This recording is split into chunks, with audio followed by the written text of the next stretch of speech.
kembali lagi bersamaku, Fredrik Simanjuntak, di channel ini.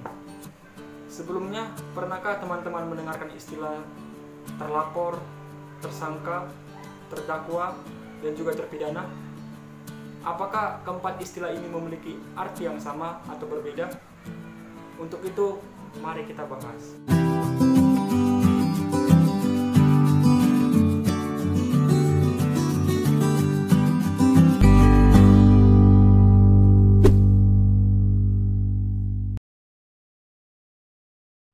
Yang pertama, terlapor.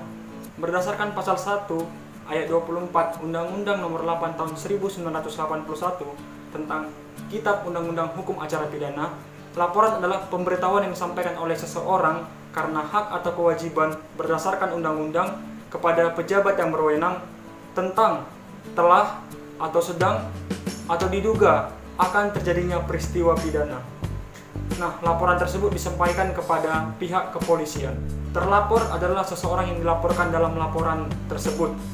Oleh karena itu, terlapor adalah seseorang yang telah atau diduga melakukan suatu tindak pidana, namun belum tentu terlapor tersebut menjadi pelaku atas suatu tindak pidana. Yang kedua, tersangka. Seorang terlapor dapat menjadi seorang tersangka, namun terlapor juga belum tentu menjadi tersangka. Berdasarkan pasal 1 ayat 14 Kitab Undang-Undang Hukum Acara Pidana, tersangka adalah seseorang yang karena perbuatannya atau keadaannya berdasarkan bukti permulaan patut diduga sebagai pelaku tindak pidana. Alat bukti yang dimaksud dalam pasal 184 Kitab Undang-Undang Hukum Acara Pidana adalah keterangan saksi, keterangan ahli, surat, petunjuk, dan juga keterangan dari si terdakwa. Kemudian berdasarkan pasal 25 Peraturan Kepala Kepolisian Negara Republik Indonesia Nomor 6 Tahun 2019 tentang penyidikan tindak pidana, seseorang dapat ditetapkan menjadi tersangka berdasarkan paling sedikit minimal 2 alat bukti yang didukung barang bukti. Oleh karena itu, tersangka adalah seseorang yang diduga melakukan tindak pidana berdasarkan 2 alat bukti yang didukung barang bukti. Yang ketiga, terdakwa. Berdasarkan pasal 1 ayat 15 Kitab Undang-Undang Hukum Acara Pidana, terdakwa adalah seorang tersangka yang dituntut, diperiksa, dan diadili di sidang pengadilan. Seorang tersangka dapat ditetapkan sebagai terdakwa berdasarkan bukti yang cukup. Oleh karena itu, tersangka yang menjalani proses persidangan di pengadilan disebut sebagai terdakwa. Yang keempat, terpidana. Berdasarkan pasal 1 ayat 32 Kitab Undang-Undang Hukum Acara Pidana, terpidana adalah seseorang yang dipidana berdasarkan putusan pengadilan yang telah memperoleh kekuatan hukum yang tetap. Nah, yang dimaksud dengan putusan yang memperoleh kekuatan hukum yang tetap adalah putusan pengadilan yang memutuskan perkara pidana pada tingkat pertama yang tidak diajukan banding atau kasasi. Oleh karena itu, terpidana adalah seseorang yang telah bersalah dan terbukti melakukan suatu tindak pidana dan akan mendapat sanksi atau hukuman berdasarkan putusan pengadilan yang berkekuatan hukum yang tetap.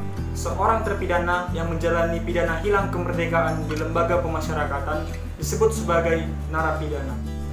Baik, kesimpulannya adalah terlapor adalah seseorang yang dilaporkan kepada pihak kepolisian karena telah atau diduga melakukan suatu tindak pidana, namun belum tentu terlapor tersebut menjadi pelaku atas suatu tindak pidana. Seorang terlapor dapat menjadi tersangka yang diduga sebagai pelaku tindak pidana berdasarkan 2 alat bukti yang didukung barang bukti.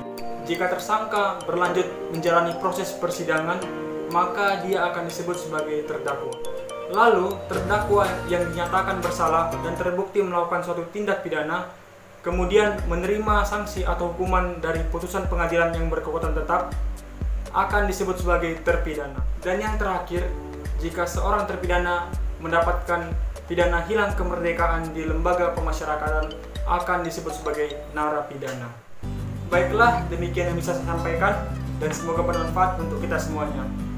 Jika sekiranya masih ada tambahan, pendapat atau saran, dapat disampaikan melalui kolom komentar. Akhir kata saya mengucapkan terima kasih atas perhatiannya dan sampai jumpa lagi.